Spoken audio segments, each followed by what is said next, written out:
So, ayan, wala na siyang sabon. Ulitin pa natin. Ayan. Sure na tayo, wala na siyang sabon, pati yung liig natin. So, ayan. Off na natin yung tubig.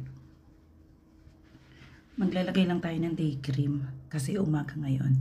7 o'clock in the morning.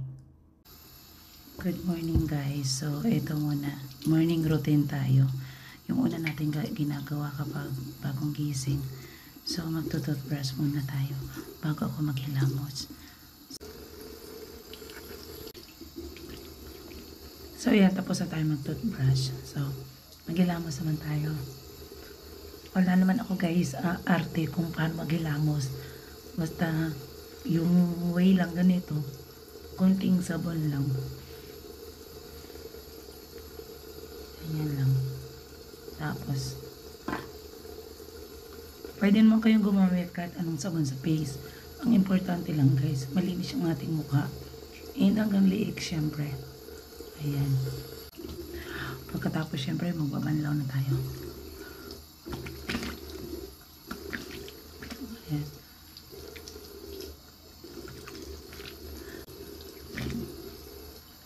Syempre, banlawan yung kan sa liig.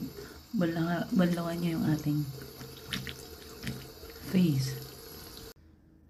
Maglalagay lang ako guys ng day cream natin. So, huwag nyong kalimutan lagi, lalo kung kayo ay lalabas.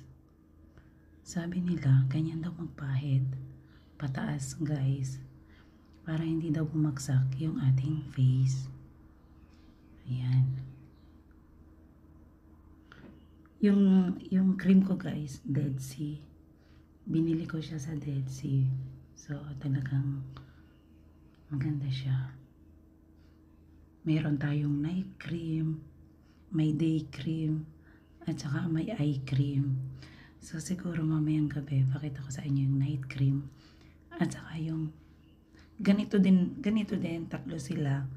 Isa lang din yung kanyang isa lang yung brand niya. Dead Sea, siya, cream. Parehas lang siya. Day cream, night cream, at saka yung eye cream.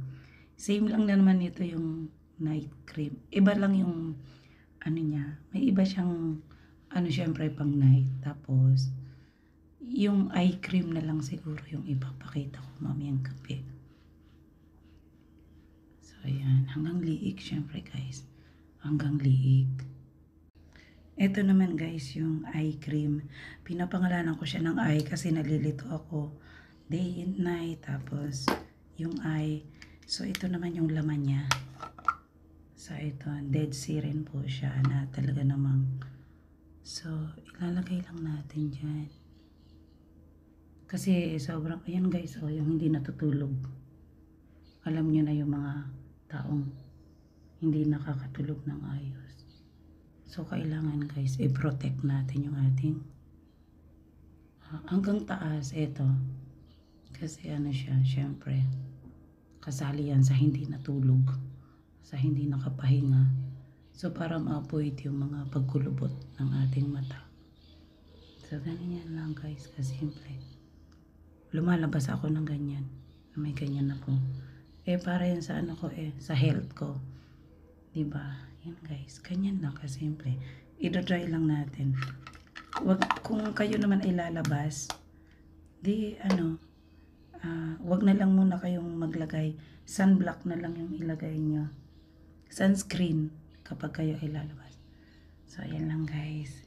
Yung aking may share sa inyo na beauty tips. Naglagay tayo ng day cream. Tapos naglagay tayo ng eye cream. So, i-dry ko lang bago tayo lumabas. Thank you for watching. Good morning everyone, and don't forget life is beautiful.